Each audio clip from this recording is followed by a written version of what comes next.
where are you at there, Kev? Is because the line that Haley Salvian put out was 10-5. If that's the number, are you signing him or are you walking?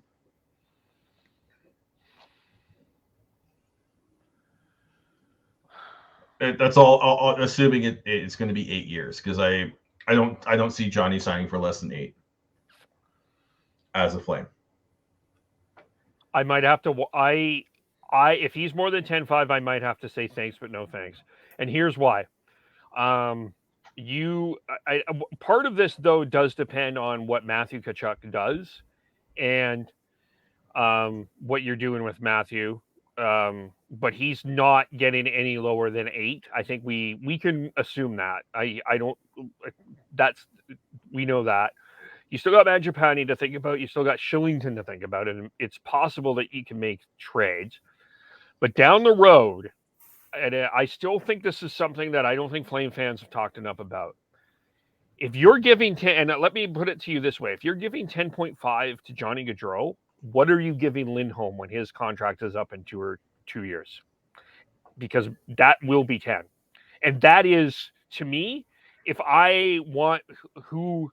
I love Johnny. I had Johnny in my Hart Final 3. Sean can back me up. He looked up the awards earlier. I think he's come a long way, but to me, Elias Lindholm down the road has to be the highest paid player on this team, and that's the guy. Like, if I'm going to put my money in, like just because of the position and the versatility.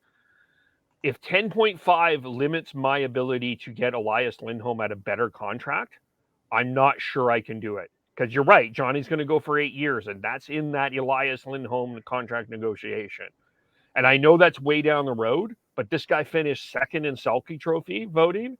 He's probably going to win it's a good chance he's going to win a Selke within the next 2 or 3 years, just because he's already building that reputation.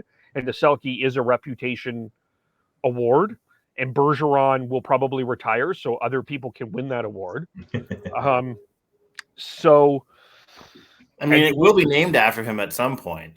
Yeah, that's the thing. Like, this is the way I've always looked at it. I think you sign Johnny. I think you trade Matthew Tkachuk. If you get the right deal, you trade Matthew, and you find the pieces around that. And maybe do you take a bit of a step back next year for the Flames without Matthew? Possibly. But do you get a better team in the long run? Probably. To me, with Matthew, I want to have a long conversation about that shit performance he put up in Edmonton. It's unacceptable. And if he did that in a Canucks jersey, I've said it before and I said it again, if he put up that shit in a Canucks jersey in that playoff, Canucks Twitter would have eviscerated him to no end.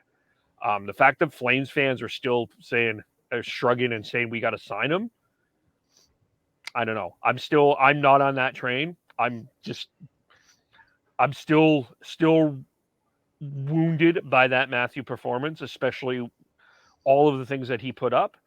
And I think he needs to I think of anybody between Johnny and Matthew that needs to take the pay cut to stay, it's Matthew, not Johnny. Johnny has been patient.